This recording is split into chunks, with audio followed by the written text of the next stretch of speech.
ইফতার প্রোগ্রামে বিভিন্ন রাজনৈতিক দলের নেতৃবৃন্দ, পেশাজীবী নেতৃবৃন্দ এবং সাংবাদিক ভাই বোনেরা যারা উপস্থিত হয়েছেন সবাইকে সালাম এবং শুভেচ্ছা। আসসালামু আলাইকুম।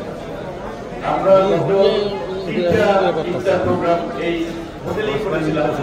আমাদের সিনিয়র নেতৃবৃন্দ বিশেষ করে মির্জা আব্বাস সাহেব এখানে বলেছেন যে বিগত সময়ে আমরা তাদের সিনিয়র নেতৃবৃন্দ যে ইয়ং নেতৃবৃন্দ বিশেষ করে ছাত্রদল, যুবদল, জামাতের লোকজনের জন্য আরো একটা ভীতিকর পরিস্থিতি ছিল। গতবার যদিও সেক্রেটারি জেনারেল সাহেব এসেছিলেন, আমরা সবাই একটা আশঙ্কার মধ্যে প্রথমত ফল পাওয়া নিয়ে দেখা যাচ্ছে আগের দিন কনফার্ম করেছে যে আপনারা এখানে করতে পারবেন।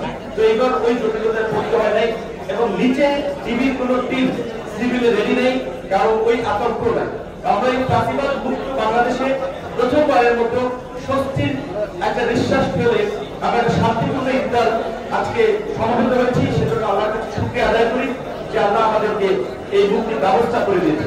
আমরা আজকে শ্রদ্ধার সাথে স্মরণ করি এই গণ অভ্যুত্থানের নিহত সকল শহীদদের, আমরা সুস্থতা কামনা করছি আহত সকল আমাদের সহকর্মী এবং সহযোদ্ধা নেতৃবৃন্দ।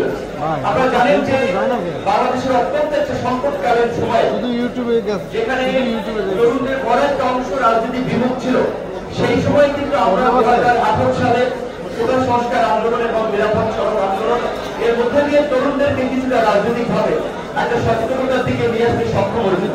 যার ফলে একটা ধারাবাহিক ছাত্র এবং তরুণদের আন্দোলন এবং রাজনৈতিক আন্দোলন সকলের সম্মিলিত প্রচেষ্টায় আমরা ফাঁসিবাদ মুক্ত বাংলাদেশ পেয়েছি। আজকের এই ফাঁসিবাদ মুক্ত বাংলাদেশে যেন নতুন করে কোনো ফাঁসিবাদ তৈরি না হয়, নতুন করে আমাদের যেন কোনো সংখ্যা তৈরি না হয়, সেজন্য আমাদেরকে সর্বশেষ আব্বাস সাহেব যেটা বলেছেন এটাই আসলে বাস্তবতা। আমরা এখানে সব রাজনৈতিক দল মত পথের ভিন্নতা থাকা সত্ত্বেও যেমন একই টেবিলে আমরা বসে ইফতার করছি, আমরা এখানে সমবেত হয়েছি।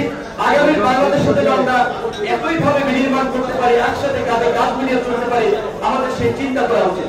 আজকের এই রাষ্ট্র সংস্কারের যে আমরা আলোচনা করছি বা রাষ্ট্র সংস্কারের যে আলোচনা হচ্ছে, রাষ্ট্র সংস্কারের অংশ হিসেবে বাংলাদেশের গণতান্ত্রিক উত্তরণ জরুরি।